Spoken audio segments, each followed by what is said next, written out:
Harvard Divinity School. Religious Literacy and Nurses' Stories in the Age of COVID and Anti-Asian Hate, May 8th, 2023. So welcome. It is so lovely to have folks with us this afternoon. My name is Anna Mudd. I'm a program specialist here at Religion and Public Life at Harvard Divinity School, where our mission is to promote the public understanding of religion in service of a just world at peace. And here at the RPL, I have the privilege of working with educators in pursuit of that goal, developing resources and professional development programming to enhance religious literacy in the classroom.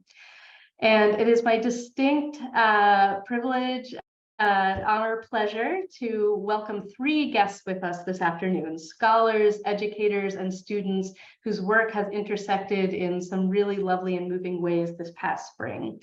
And are here with us today to discuss Filipino nurses' stories in the age of COVID and anti-Asian hate. As stated in the webinar's description, as we look back on the first 3 years of the pandemic, increasingly complex stories are emerging. And here at RPL, we're really interested in how the lens of religious literacy and also justice and racial justice can help inform how we're thinking about which of those stories we are seeking out, telling, analyzing in our classrooms and with our students. So we're going to hear from each of these wonderful guests on that question as we sort of tell the story of how that collaboration evolved. But I'm going to introduce each of them now. So Dr. April Manalang is an associate professor of interdisciplinary studies at Norfolk State University, a historically Black college and university in Virginia. She's trained in the social sciences, and most recently, Manalang secured the competitive sabbatical grant for researchers from the Louisville Institute for her project, Filipino-American Nurses, Faith and Professional Communities in the Age of COVID and Anti-Asian Hate. Additionally, the Asian American Center, University of North Carolina, Chapel Hill, and Religion, Race, and Democracy Project, University of Virginia, appointed her as a fellow. And I believe this is hot off the presses news, but her research is additionally funded from has secured funding from the Institute for Religion, Culture, and Public Life at Columbia University and the Columbia University Mailman School of Public Health. So congratulations, Dr. Manalang. Jeanne Shin-Cooper is a social science teacher at Buffalo Grove High School in Illinois and teaches human geography and college world religions, where she believes in the importance of exploring issues of social justice with youth. She's a national board certified teacher and holds a master's in education and social policy at Northwestern University, as well as a master's in geography at the University of Oregon. One of her most professionally fulfilling experiences was completing her religious studies and education certificate through the Harvard Extension School. And I think we'll hear a little bit more about that later on. And Audrey Rowe is a high school senior attending Buffalo Grove High School in Illinois. She is the co-founder of the school's Asian Student Association and participates in both the chamber orchestra on the viola and in Sori Beat, a Korean performing arts team in Chicago. As a student in BG, she has taken multiple exploratory classes, such as College World Religions, where she has realized a strong passion for social justice and fostering inclusive communities. She hopes to study sociology and politics as she continues her educational career at a four-year university. Audrey looks forward to learning more about Filipino-American nurses as her class assists Professor Manalang in her studies. So welcome, everyone. So we're going to hear from everyone, but I'm going to start with you, April. Again, welcome. And I would love to start by just having you tell us briefly a little bit about what brought you to this project, this research project of highlighting the stories and voices of Filipino nurses, particularly during the pandemic through your work at NSU. Well, thank you for the very warm welcome, and I'm really excited to be here. And for me, this really, as I shared with Anna previously, this really started out as a personal experience within my own community. I come from one of the largest Filipino communities in the Southeast in Virginia Beach, Hampton Roads, Virginia. And being from one of the largest Filipino communities in the East Coast and in the South, all of us experienced the pandemic, and it was such a traumatic event. And in my community and also globally, like, nurses are very prominent and they were such heroes.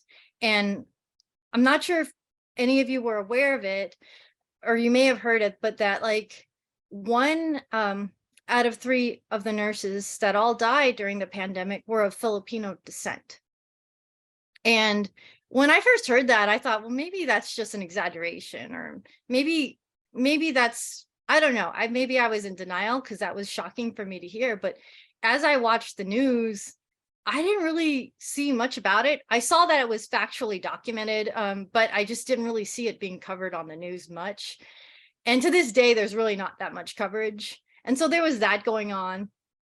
And then seeing at the same time with that, like during this period of time, anti-Asian hate spiked, and it really became very intense in 2020. Like it jumped up to 145% spike. So here you have 1 out of 3 nurses who are Filipino who are dying.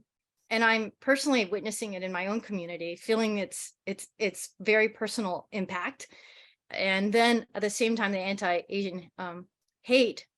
And so that really struck me. And like also just like to be really personal, at the time, like I had just gotten married, like signed the paperwork and then had a baby. So just feeling even more vulnerable about just the whole situation. And then some of the nurses, and because being in a small community, we all know each other. And so some of the nurses reached out to me and they said, they were calling me and said, April, do they care? Do they see us?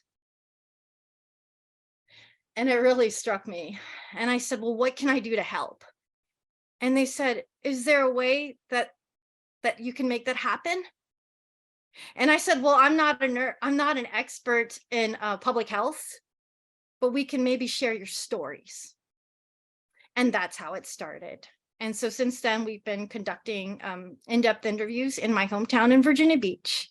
And now with the generous funding of the multiple universities that Anna shared, we're going to expand it internationally. And thankfully, with the help of Ms. Cooper and her amazing students, we're going to have a Chicago site, a New York City site, a site in Europe, possibly Germany, and then a site in Asia, to really not only just look at Filipino nurses in the United States, but across the diaspora, and like really think about questions about resilience, immigration, identity, burnout, and how the role of God may play in coping with those aspects, because really central to this project, which came out naturally on its own through these conversations within the community. I said, how did you survive? How did you manage? Because I don't know how I would. And they said it was their deep faith in God. And that intersection really fascinated me and pulled me in. And so we're really all grateful for you to be here today and to be part of our project and in illuminating my community and our stories. Thank you so much for that really moving background and your own positionality and situatedness, as we call it, that brought you to these questions. And we're going to hear a little bit more, I think, about your teaching context later on as we circle back. But let's hear a little bit from these nurses. So we're going to play some clips. Before then, as the 3 of you know, and we'll talk about a little bit more, a key part of our religious literacy methodology is this analysis around power, peace, and violence, and this triangle of direct, structural, and cultural peace and violence, and how those sort of structural, institutional, and cultural embedded dimensions can lead to the more visible forms of violence that you were talking about, April. So do you want to give a little bit, before we cue in to those clips, a little bit of historical background that will help to situate them for us? Yes, I'm happy to briefly share just a little bit about that background. And so a lot of people have been asking me, which are really great questions, like, well, why did so many of the nurses die? How come it was so many Filipino ones? And it's not a coincidence. And so, like, when we think about the colonial history in the context of the Philippines is the only like major country that the United States clearly colonized, like the only like Asian country. And so with that colonial historical relationship that had already pre-existed, what had happened was, like, during the early 20th century colonial rule, the United States had experienced a shortage in the American hospitals. So there was that shortage during that period of time in the early 20th century. And according to expert Catherine Choi, a sociologist at Berkeley, she said that the United States had, at that period of time, begun to recruit and seek out nurses across the world, but particularly in the Philippines. But because of the colonial rule, Filipinos had already spoken English. There was already a Christian kind of colonization there background. So it was in some ways easier to recruit from the Philippines. And it was out of that relationship that the Philippines in turn developed a lot of nursing schooling. And to this day, that is why, according to the United Nations, 1 out of 20 nurses in the entire world, are of Filipino descent, because the United States first really promoted that, and then the Philippines in turn developed the schooling for that. And so with that colonial rule, for a lot of Filipinos, and especially the nurses, that was in their mind their pathway towards American citizenship. Filipinos are the largest immigrant nursing population in the United States. And again, 1 out of 20 nurses in the world are Filipino. And so these Filipino nurses, this is their way of providing for their families. They usually send home what's called remittance, so funds or balikbayan boxes or care boxes, and they bring, and so it's a circular exchange, and they send back like things like Spam. I don't know if I grew up eating Spam. I don't know if any of you know Spam, but so Spam, toothbrushes, shampoo, like care products. And so this is really a strong relationship to this day. And it's also called, like what sociologists call, like a labor brokerage state, where you have this economic transaction that was really deeply rooted in the colonial context and that history.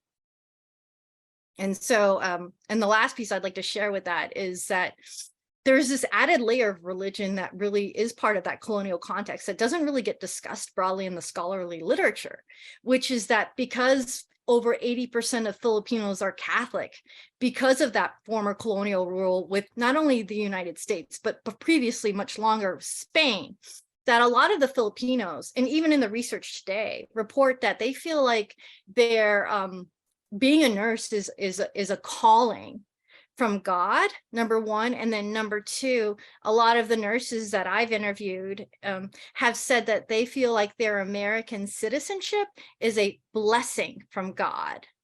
And I'm going to write that down, because that's something that's going to really kind of ring throughout the entire, I guess, day, is like the blessing from God about that American citizenship. So what that means essentially is the reason, so circling back like a hobbit, why did so many Filipino nurses die?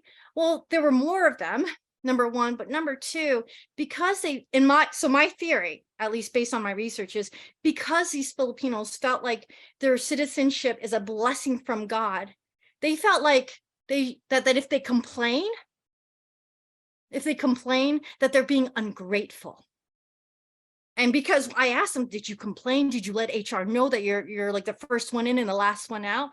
And there was that hesitancy. And so my theory for my work is that because of their deep faith in God, on one hand, it helped them cope with the pandemic, which was great. On the other hand, again, religion is so complicated. It also held them back or hindered them from complaining or politically mobilizing, because they said, it's a blessing from God, I should be grateful. And so that's really that colonial aspect and the power dynamics that really complicate this research and give it more nuance as well. Thank you so much for that really critical history. Again, harkening back to that typology of power, peace, and violence. One of the things we often say is that cultural violence is what makes structural and direct violence invisible, or particularly structural violence. And I think the stories that you're telling are such often unknown or unheard stories that becomes invisible, right? That becomes a form of cultural violence when those stories aren't told and that context isn't known. So thank you so much for that. So let's hear a couple of these clips now. So Rochelle, why don't you queue up? And actually, April, do you want to just really quickly say the theme or the topic of the 2 clips? So in these clips, you're just going to get to know these Filipino nurses in my hometown. It was really important when they cried to me about, like, does anyone see or anyone care, that I didn't just write some irrelevant article scholarly article that only one or two people would read. No offense to other scholars. It's just, I mean, that's the truth. Usually only a few people read it. And so part of the work that I've been doing is to craft a podcast. So it's in the draft stages, but now we're going to hear their voices and their very important perspectives. On top of the pandemic, anti-Asian hate spiked 145% in 2020. I asked the nurses if they faced any of this discrimination themselves, and a majority did. Here's what they had to say. Seen a lot of the news about anti-Asian hate, right? And particularly that elderly person that was assaulted in front of a condominium on her way to a church to pray. And of course, that other Filipino whose face was splashed.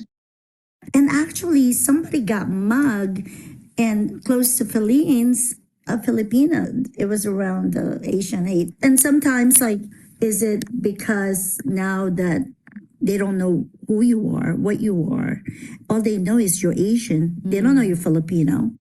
Yes, I've been told by a patient, go back to where you came from. Awful. I felt like, wow, you know, I'm a professional nurse and I've been a nurse for 30 years. And how dare you say something to me like that? Yeah, it has happened to me. I came to the United States as a young adult. I was 21 when I came here. My first hospital was in Texas, a small town, a small sleepy town in Texas. It was a retirement community. So we had a lot of patients who were in Vietnam. So you can just imagine some of the criticisms that was directed to me. They questioned me as a nurse and they said, because of the education from the Philippines. And I said, yeah, I was educated in the Philippines. I was Bachelor of Arts in Economics in the Philippines. When I came in here, I don't want to work in the bank. So I went to school here. I went to Hampton University and got my bachelor's degree. And so they stopped. They stopped complaining. I remember being called by an older, I guess he was a veteran at that time from Vietnam, and he called me Viet Cong. Yes, that was one of those. I mean, not just with patients. I remember a physician. I was doing my chart, and then he told me to stand up. He needs that spot. Nowadays, you cannot do that. Or, you know, at the early part of my career, you know, a physician throwing the chart on the floor. Color or, you know, my race. But, you know, people do talk down to minorities.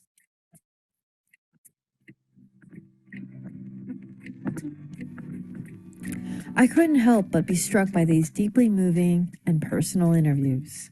I wondered, with over 80% of Filipinos identifying as Catholic, what role did faith play in coping with anti-Asian hate and the pandemic? I believe that I am here on a mission by God, that every track I take is because of him.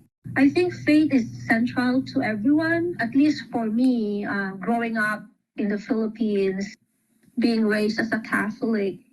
Faith has always been part of our day-to-day practice. I think my relationship with God has always been a steady one. And I think it's always been, I never forgot that God was always there for me. And I think that's just part because of my upbringing, because my parents, my mother especially, she'd always go, did you go to church or did you pray to God? She taught me how to, you know, do the rosaries. And I think with what was going on with COVID at the time, faith has been really the one that connected a lot of us, because you can see the number of nurses that join the rosary prayers every night. I think prayers kind of kept the positivity going, as well as not just for me, but praying for those that, you know, needed or wanted the prayers if they were sick, or because some people were far more affected by COVID than I was. I do the Our Father, 3 Hail Marys, You know, I have a set of prayers that I do, and it's like it's automatic because by the time that I arrive to the parking lot of my hospital, I'm done. Oh my God. And I pray for them. And I pray that it will be controlled. I pray that it will not affect my families, affect me. It will not affect me, my coworkers. I do a prayer for them. And then after that, when that new patient comes, new assignment comes, I have to face the real thing again. In reality, I have to be there for him in reality, for this patient, the next patient that I have. It was painful. The conclusion of that clip there, we can hear how powerful those are. In that first set, I was thinking about, I think a colleague of Jeannie's, and perhaps Jeannie as well, uses the iceberg visual metaphor for thinking about direct and structural violence. And I was just struck by those really disturbing experiences with direct violence and just the sense of how much that history, those structural dimensions are informing those experiences. So I'm wondering if you can say a word, now that we've heard some of those voices, just a little more about surprises that you heard, key takeaways from some of these initial interviews, anything that surprised you. Again, coming back to that theme of how religions surface. We'll talk a little bit more about the religious literacy dimensions, but what are some of your initial findings or surprises at this point? I mean, at this point, I think what shocked me the most was how emotional it would be. Like, even just hearing it now, like I get a little teary-eyed because I didn't realize that this was the first time that a lot of these nurses actually talked about any of it. Like that they had bottled it all up inside. And they clearly didn't tell human resources. They didn't complain because they felt like they're just being an American citizen or being in the US is a blessing from God. So they just felt like they were even lucky to be here. And so for them to have an opportunity to be seen and heard was really cathartic for them. And like you can hear their voice quivering because there's a part of them that's also a little bit afraid. Like, but they still came forward and shared their really meaningful stories. So that really struck me. And then the second thing that struck me, and it's just been playing in my mind over and over again, and this is like the main takeaway if from me in terms of what's like really striking out at me is just like, when you think about like the arc of the pandemic and what we all experienced, and we thought like, when it all happened and people were saying, oh, these are heroes. Look at all these heroes. They're really risking their lives in the hospitals. How amazing are these people? So there's that huge narrative, and that was on the news, and that was very prominent. And I imagine all of us saw something on the clips about like some kind of sweet story about a hero in the hospital, the nurses, that was a trope that continuously played throughout the pandemic. So there was that on one hand, but then just thinking about putting myself in the shoes of the Filipino nurses and being like, what the fudge, man? Like there's all this positive media about being a hero, but then people are telling me to get the F out of here, or get the fudge out of here and like that I don't belong, yet I'm trying to save their lives. And I'm still praying for them. I'll be honest, I'm definitely pettier than them. And not nearly as mature or graceful, because I don't know if I would have been praying for the same patients who would have been insulting me and still wanting to treat them. Because I'd probably be like, nah, I'm out. Yet these nurses still consistently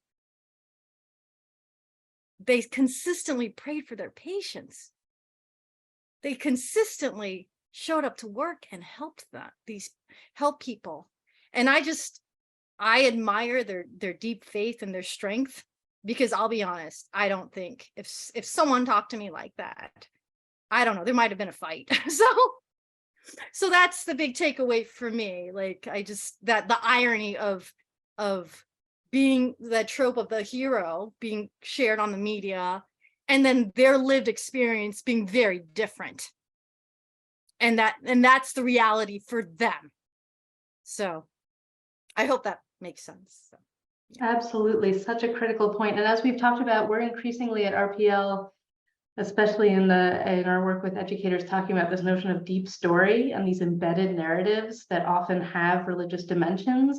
And that these very embedded stories, like the notion of the hero, as applied to frontline workers, often they reveal certain things and they conceal certain things explicitly or implicitly, and often forms of violence, right? So what are the forms of violence or structural inequity that were concealed by that hero narrative?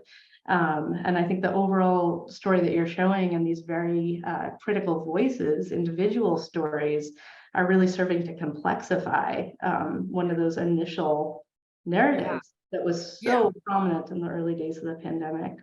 I mean, like the last piece of this, as we're talking, Anna, is like, we think a lot about, that term being thrown around a lot is like, oh, model minority kind of stereotype. We hear that a lot. But we have not really seen much research or discussed about like why that persists and the role of religion in actually like reinforcing that.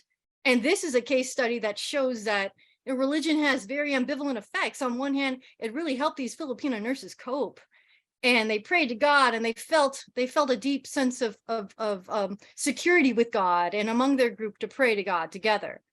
On the other hand, because they felt that their blessing was truly of American citizenship, was a blessing from God, they didn't feel like they should politically protest, that they should organize, that they should complain, because that they felt like if they're complaining against the United States or the human resources, then they're not being grateful to God or being grateful for the blessing of their blessing of American citizenship, which in turn would actually kind of reveal some of the structural violence involved with the kind of model minority kind of stereotype and reveal how religion plays a role with that. I honestly haven't read much research about that connection. So that's another kind of big takeaway that I'd like to explore as we continue further on in the project. Fantastic. Thank you so much for highlighting that really critical piece of complexity there. And we'll keep that thread going, I'm sure. But let's welcome Jeanne into the conversation now. And similarly, Jeanne, I'm going to ask you to start out just by first telling us a little bit about what brought you to this work. So actually, if I can ask you to talk a little bit about what brought you to the work of religious literacy, of embedding that in your classroom teaching, and then what led you to reach out to April, and then we'll hear more about what happened after that. Sure. Well, I have to first say that the foundations for the College World Religions course that's offered in District 214 here in Illinois, Buffalo Grove is a part of that district, was really led by one of my colleagues, John Camardella, who's been doing a lot of work with the RPL for several years. And I knew I wanted to teach something new and dynamic. And when it was presented to me that I could take on this course, I kind of jumped at the chance.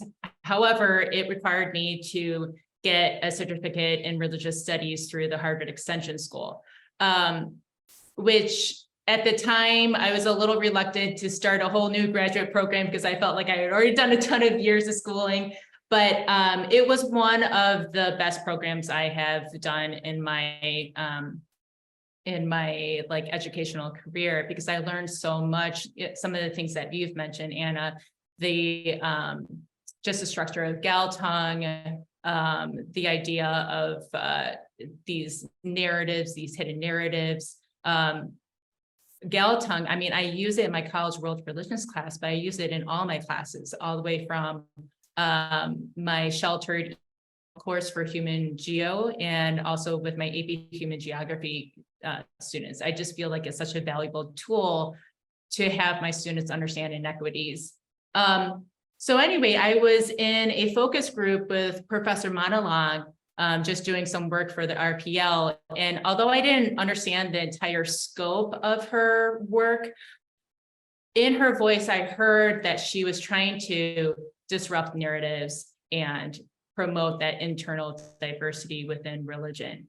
And being an Asian American woman, I just immediately, like, something clicked inside of me where I was like, I need to get her email and follow up with her. And Professor Manalang was just absolutely open doors about it. She was so receiving.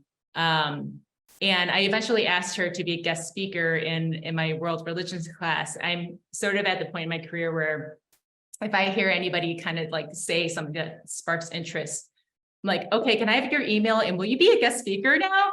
And more often than not, people say yes. And so I asked her, you know, our unit on Christianity, we spent a lot of time focusing on the formation of the United States and being a Christian nation.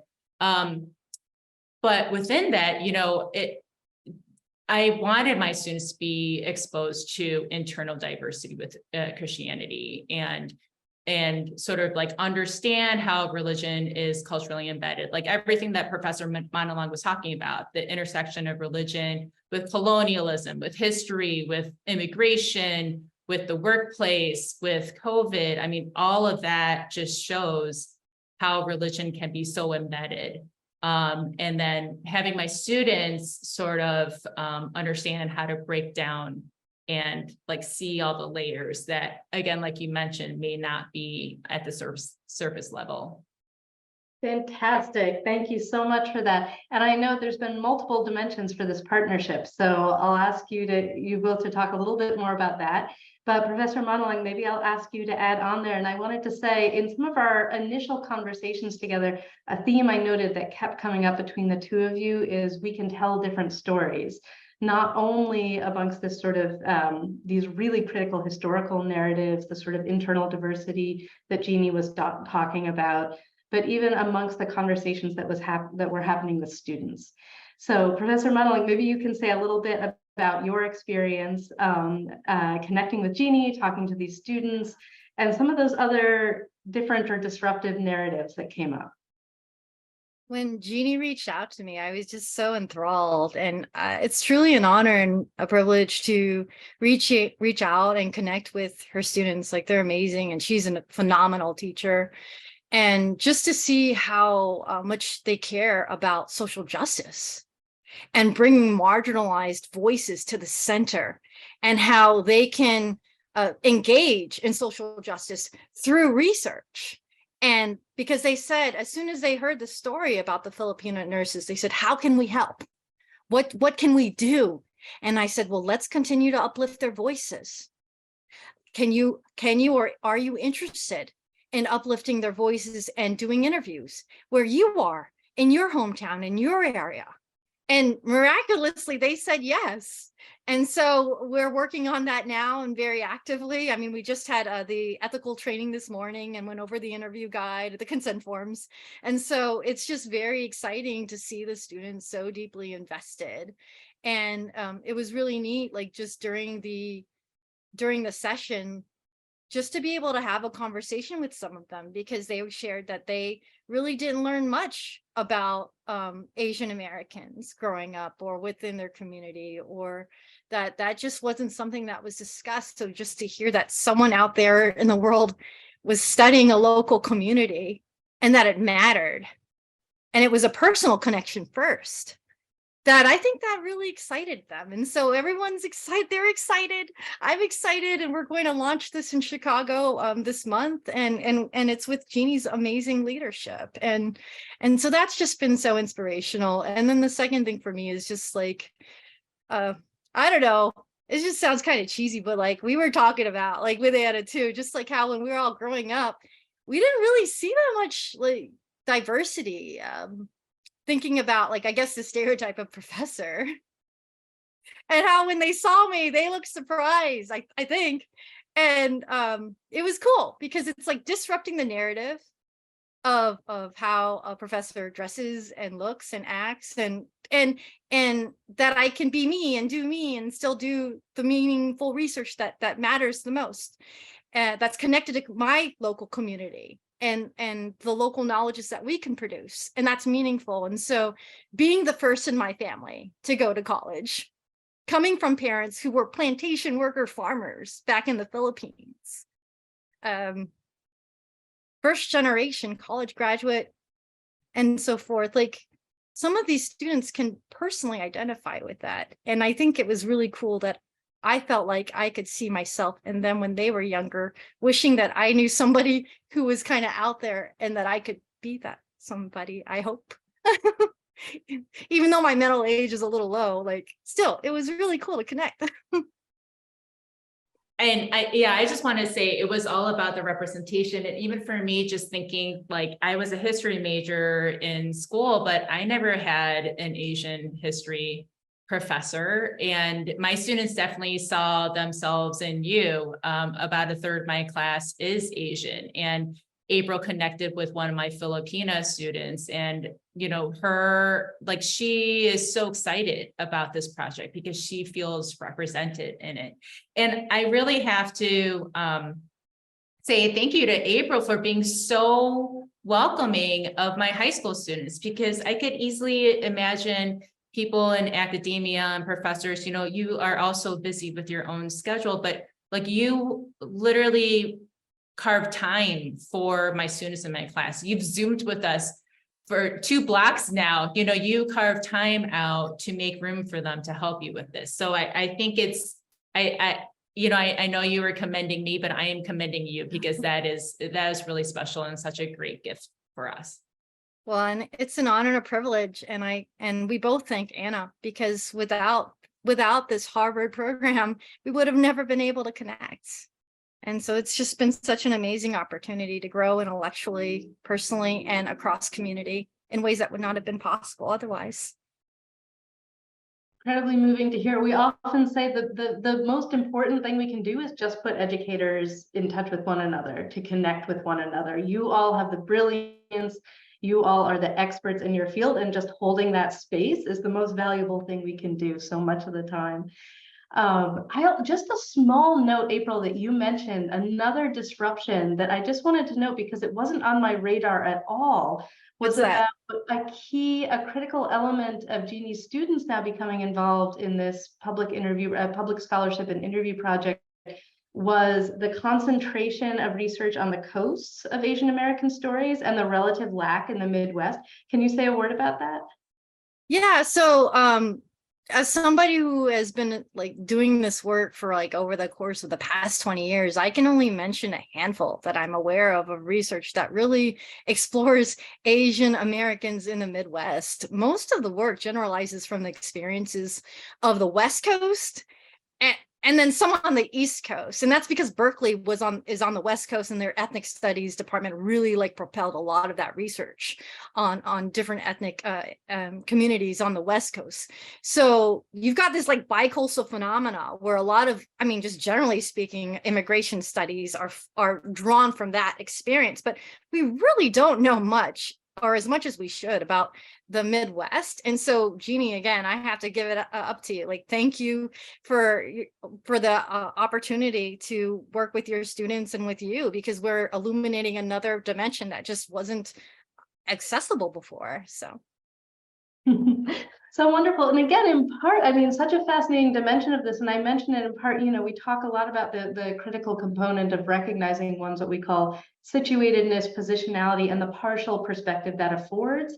And that a growing awareness of that partiality, those gaps, that can happen in part through personal introspection, through that work, but it really has to happen in community, right? That was just one example of a blind spot I didn't even know I had, as is the case for so many of these stories. I didn't know that I didn't know, because I didn't know these stories existed. So last but certainly not least, we want to bring Audrey into this conversation, our student, a senior who is so generous with her time at this end of the school year of her last year in high school. So Audrey, we'd just love to hear from you a little bit about your experience, similar to what I asked Professor Manalang but I say Jeanne, I can say Ms. Cooper. Tell us first a little bit just about what this was like for you, what was surprising, and then I'd love once more to hear from you and Jeanne about, were these tools of religious literacy helpful? Like, what did they help you to understand about April's research? Welcome. So initially I was very, very excited. I know not just myself, but a lot of my peers in the classroom like Shin-Cooper said, she's probably one of the only Asian American teachers that I know of, especially in the social science realm, and kind of seeing this representation with the Shin-Cooper and Professor Manalang when she came to speak with us. It was really exciting and uplifting as a Korean American myself, and kind of seeing how these powerful women are kind of engaging in these conversations and kind of uplifting those who don't have the ability to. So as Professor Manalang came into our classroom through Zoom and explained her project, it was very uplifting and exciting to see the work that she was doing. Myself and a friend and I, we worked with the Stop AAPI Hate Youth Campaign. They're centered in California, but we did like an online internship over the summer, and there we learned about ethnic studies and kind of uplifting the Asian American voices, especially after the rise in AAPI hate crime specifically, and how we can advocate for these individuals, and kind of relating that experience to Professor Manalang's studies. It was really just overall exciting to see how we're able to connect that, and again with our world religions class, and how the things that we're learning about how religion is embedded in our culture, how it changes over time, and just everything kind of colliding all at once was really, really interesting. Thank you so much for those lovely reflections, Audrey. And you have multiple forms of leadership now in your school and community, right? Yeah, do you want to say a little bit more about what you've been working on? Yeah, so Shin-Cooper is actually our school's Asian Student Association sponsor. So my friend and I, we came up to her one day asking her if she could help us in creating the Korean Club, because we wanted a place where people can gather to kind of share the love of culture that we had ourselves, and having a safe and inclusive community was something that we thought was really, really important and was lacking in our school community, especially as Professor Manalang said, in our school, we couldn't really see people celebrating that aspect of being Asian American. And we wanted to create a space where people can come and gather, and whether you're Asian American or not, learning and always being educated in the sense of what's going on around us. I think that was a very big aspect of when we created the club. And from the Korean Club, we were able to expand to the Asian Student Association, which we are today, and kind of creating that more inclusive space of kind of celebrating others and uplifting others, and not just the AAPI community, but everyone else, all the other minorities, and making sure that everyone is represented, that everyone is heard, and that we recently had our showcase back in March. One thing I said was that it's not just this one day that AAPI or any other minority should be represented and celebrated, but every day that we're here and we're present. And it's just a very important thing, and which is very admirable of what Professor Manalang is doing in her work of uplifting these Filipina nurses and their voices and what's been going on.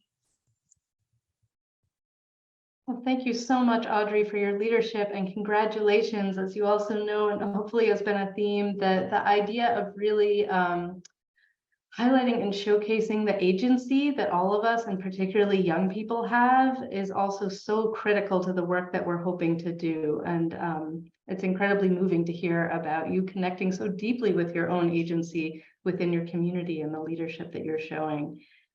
I'm wondering, Jeanne, is there anything else you want to say on that, on Audrey's work and how it's connecting with other students in the school? I think quite simply, I mean, some of these students really understand that in order to change the narrative, you have to change the structures. And that's exactly what Audrey Rowe and the other Audrey Kim did as well. But there are other leaders in that senior class that were doing the same thing. Like this year, for the first time, a student created the Muslim Student Association. So yeah, I think I am very inspired by these students. And I think that's part of the reason why I love being a high school teacher, because, you know, you hear things in the news, and it's very difficult as an adult to process some of these things happening in the news. But when you're working with teens and you're working with youth, and they just have so much promise and so much fire, and they want to look forward to a brighter future, and they're trying to change the structures. And I think that is just really uplifting. Absolutely. And just to pull on that really critical articulation and this theme of stories, a really important, a very powerful essay we draw on a lot by Freire and Macedo talks about reading the world and writing the world, right? So when we talk about being able to recognize these deep stories, is exactly as you're just saying, Jeannie, it's not only that skill to be able to critically read and recognize them, it's that agency piece of being able to reimagine, rewrite, reauthor those stories, as you are all doing in these really important ways. So we have a couple questions in the chat box. So I want to get to those for Dr. Manalang, and then I'm hoping we can have a little bit of time if there's any questions that you all want to ask of each other. And then we're going to have time for one more opportunity to hear directly from the voices of these nurses. So our first question is, Dr. Manalang, thank you so much for your important research and these powerful, heartbreaking firsthand accounts. Wow. My question, how do you think these Filipina-American nurses' experiences were affected or compounded by their proximity to military communities, since many of them mentioned that?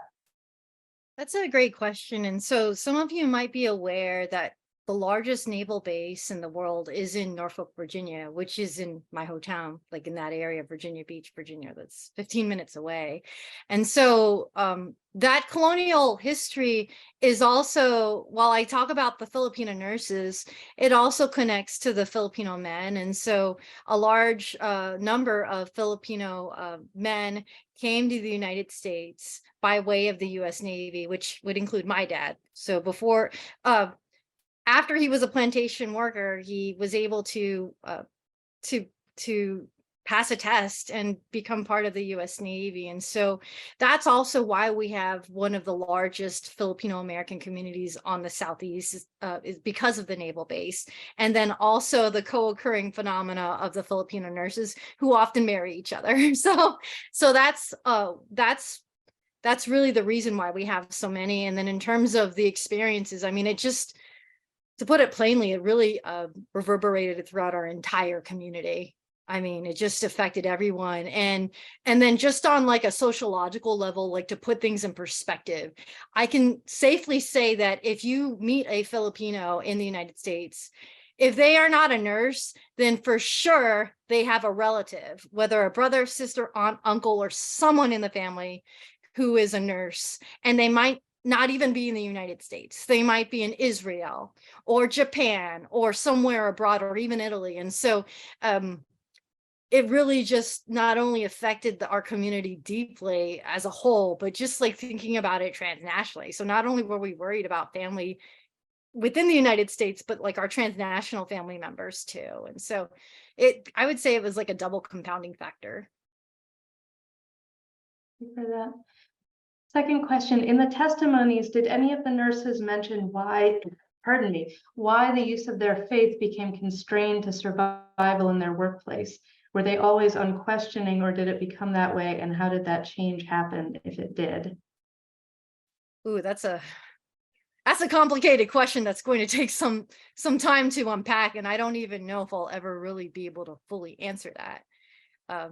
I can just say what I shared earlier, is that my theory is that because of their deep faith in God, and saying that their citizenship is a blessing from God, and that they literally just don't want to take it for granted or bite the hand that feeds them. And then when I do quotes, it's words that they've said, that they just, because of that, I think it kind of helped. My theory is it held them back from complaining and from saying, no, I'm not staying overtime. I'm not doing this. I'm not going to be the first one in and the last one out over and over again. And so I think that there is that complicated notion of how religion plays a role. And then, as Anna was saying, like that, the structural violence, religion can conceal it, it can reveal it. And the cultural aspect of feeling that way religiously has very ambivalent effects. I'm not saying it's good or bad. I'm saying what happened and what I observed.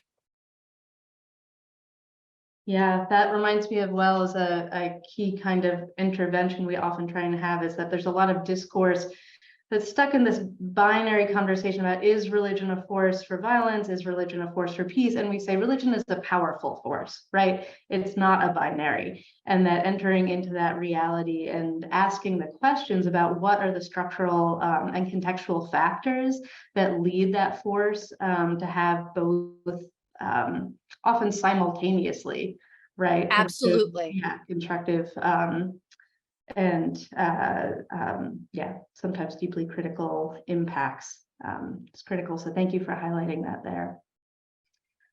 I also this is going to be a third question for Dr. Manalang, but I want to make sure that you have a minute to talk about a dimension of your work, again, related really much to space, place, and context, and the fact that you're teaching at an HBCU and that you've been writing about that context and what engaging another set of students in this interview project has wrought. So let's take a minute to talk about that dimension of your work, and then we'll see if you all have questions for one another. Well, I'll be really brief because I don't realize the time. And so just thinking about going back to the time of COVID, that we were all embodying that time and space and overlapping with all this going on, George Floyd murder, the Black Lives Matter protests were happening. And my students, who are like over 90% of them at my school are Black Americans, really felt the effects of that. And so that was co-occurring at the same time. And so thinking about that and really broadening that out and thinking about just different communities of color. And so I had mentioned what I had been going through in my journey and thinking about it within our local community. And they said, I didn't know that there are Filipinos in the community. I thought it was just you, Dr. A. Or, oh, I thought Asians are like Buddhist. And so, and it's not to say that they're ignorant. Again, it's just like blind spots. Like, how would you know if you didn't know? And I was like, yeah, actually, we have one of the largest Filipino communities in our own hometown. And it was on their own interest and volition, being sensitive to the social injustice happening. They said, well, what can we do to be supportive and be an ally? And it was on their own that they said that. And so we talked about that, like, how can we think about that more deeply? And so that's been really gratifying because they didn't know that they didn't know. And I'll be honest, I didn't know that they didn't know. So it was my blind spot too. And it came up through the stories of the Filipino nurses. And so now my students are deeply involved as well and developing ways of allyship that are meaningful and that uplifting social justice and bringing marginalized stories to the center and bringing it to light. Oh, fantastic. So we are closing in on 5 minutes left. We want to have a little bit of time for that last clip. And Jeannie and Audrey, I just wanted to turn it back to you once more and say, hey, what's next? There's something you're looking forward to learn more here. And are there any questions you would like to ask with anyone else and any of our guests today? So what's next for us is we are going to start the interviews. So as Professor Manalang mentioned, she met with us today to give us training on how to conduct these interviews. And so we have our first one lined up Wednesday. And I'm really looking forward to hearing some of these stories. And it's just kind of cool to see that it's happening now. It's finally happening. Audrey, how about you? How are you feeling about it all? Yeah, my friends and I, we were actually talking about it last night. We were all like sitting together and talking about it. but I think all of us are really, really excited about conducting the interviews and getting to hear these personal stories. I know a couple of us are pairing up within the class to go to these interviews, or they're online, but conduct these interviews and getting to hear these Filipino-American voices. Fantastic. April, how about you? And we have a late breaking question in the chat, which is how can we get involved as viewers? Oh, wow. Well, I mean, this is an open and ongoing project, so I'm always open to different possibilities. So you're welcome to contact me. Anna has my contact information, and we can always continue the conversation. And what's next is, well, Penn State University contacted me last week, and they are interested in making a comic book based on the Filipino nurse's story. So I'm in talks with them, and knock on wood, or like hopefully something will work out with that. I'll keep you posted, Anna. I think it'd be really cool if that worked out. That's exciting. I don't know if I've told you, but one of my past deep interests is the intersection of graphic novels and religious literacy. And we actually just had a graduate student here at RPL who did her capstone project looking at Persepolis, graphic narratives, and religious literacy. So we will definitely have Okay, got to connect with you then. That's really exciting. Thanks for sharing. Absolutely. And also, just for folks in the audience, I want to give a little pitch that thank you so much, Jeanne, for highlighting the certificate program, which is a really fantastic opportunity. I also want to say that we have free, accessible online opportunities for training as well. So we have an introduction to religious literacy for educators, as well as 3 topic-based modules on art and imagination, on climate justice, and on local knowledges. So you can find those on our website, and also reach out to me for more information. I can maybe put some information in the chat box. We are going to close out with one last clip from these nurses, but I just want to extend such deep gratitude to each and every one of you for your powerful work, your commitment to justice, the work that you're doing in education as educators, as students, for connecting and modeling that agency. And it was just such an honor to have you with us today. Thank you. Thank you so much. Thank you. All right, Rochelle, do you want to close our last clip? Before wrapping up, I asked what they would want the world to know. I think the public has sort of like stereotyped the Filipino-American community as a silent minority. And I think they have to recognize that from a cultural perspective, we have suffered a lot of social political trauma, right? Coming from a country that has been under dictatorship for many, many years. So people need to understand the history before they can actually judge the why. Filipinos are mostly in the medical field, and they're not well recognized. That's how I see it. And I don't know why.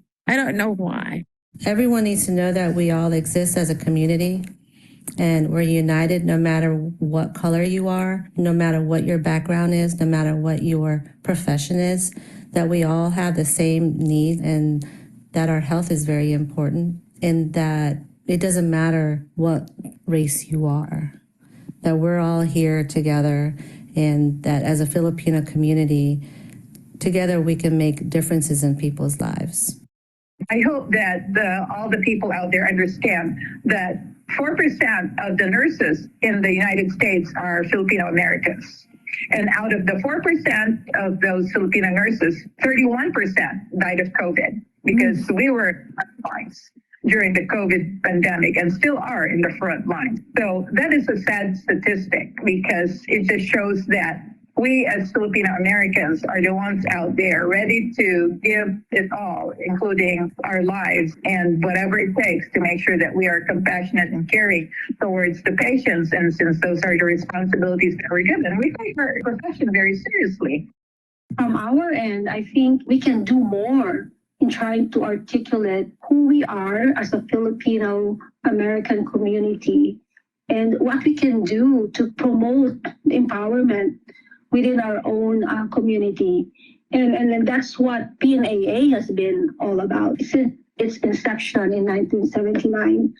that it's okay to speak up, and it's okay to acknowledge that even though we are a silent minority, we have done great strides in promoting ourselves and contributing to a large part to the healthcare industry here in America.